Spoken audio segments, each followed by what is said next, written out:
Les idées principales de la phénoménologie de l'esprit de Georg Wilhelm Friedrich Hegel. La phénoménologie de l'esprit de Georg Wilhelm Friedrich Hegel, publiée en 1807, est une œuvre monumentale et d'une complexité légendaire. Elle est souvent considérée comme le point de départ de la philosophie moderne allemande et une introduction à l'ensemble du système hegelien. Son objectif est de retracer le parcours de la conscience individuelle et collective à travers l'histoire, depuis ses formes les plus simples et immédiates jusqu'à l'atteinte du savoir absolu, le savoir de l'esprit qui se connaît lui-même. 1.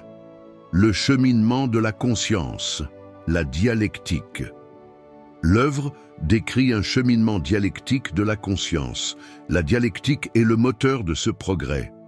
Une idée ou une forme de conscience, la thèse, se confronte à son opposé ou sa contradiction, l'antithèse, ce qui conduit à une résolution et à un dépassement dans une forme plus riche et plus complexe, la synthèse.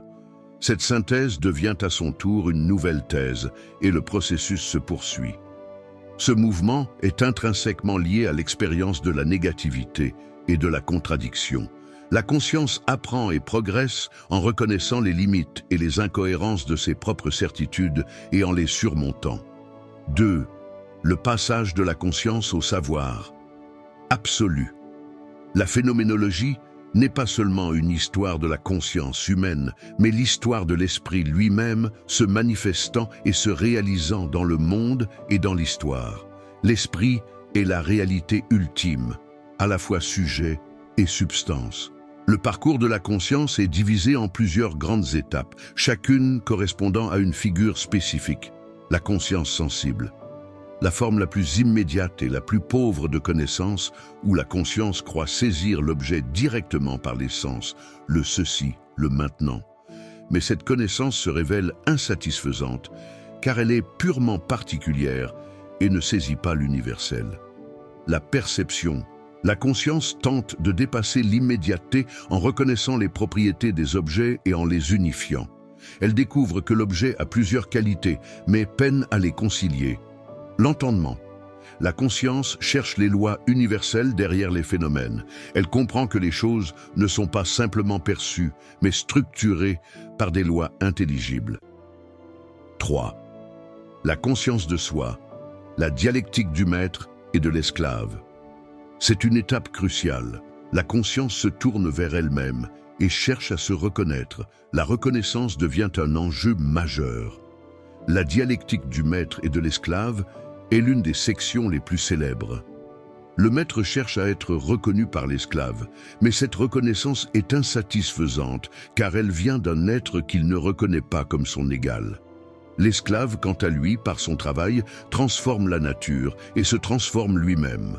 En travaillant et en façonnant le monde, il prend conscience de sa propre capacité à agir et à maîtriser son environnement, devenant ainsi potentiellement plus libre que le maître qui dépend de lui. Cette expérience du travail et de la négation du donné révèle la puissance de l'esprit. 4. La raison, de l'individu à l'universel.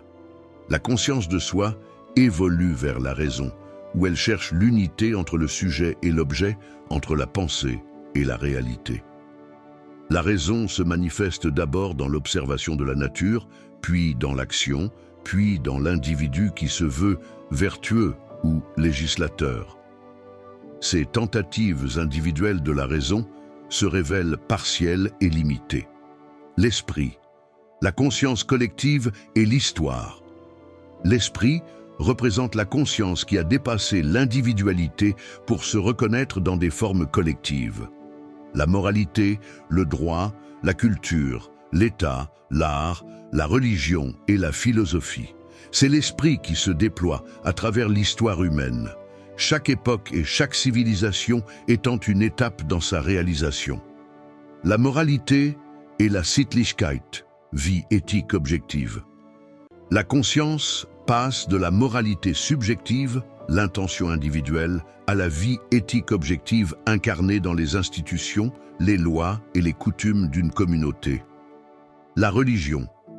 L'esprit se manifeste dans les différentes figures religieuses qui sont des tentatives de l'esprit pour se comprendre lui-même de manière symbolique et imagée. 6. Le savoir absolu. La philosophie comme connaissance de soi de l'esprit. La dernière étape est le savoir absolu. Ce n'est pas une connaissance totale et figée de tout, mais la connaissance que l'esprit a de lui-même comme la totalité qui se développe et se connaît à travers ses propres manifestations historiques et logiques. C'est la philosophie qui, par la pensée conceptuelle, atteint cette compréhension de l'esprit comme autodéploiement. La philosophie n'est plus une simple réflexion sur le monde, mais l'esprit se connaissant lui-même dans et par le concept. En somme, la phénoménologie de l'esprit est le récit épique du voyage de la conscience humaine, depuis ses premières tentatives de comprendre le monde jusqu'à sa pleine réalisation en tant qu'esprit conscient de lui-même. C'est une œuvre qui met en lumière le rôle central de la dialectique, de la négativité, de la reconnaissance et de l'histoire dans le développement de la connaissance et de la liberté. Elle propose une vision dynamique de la réalité où tout est processus, médiation et dépassement,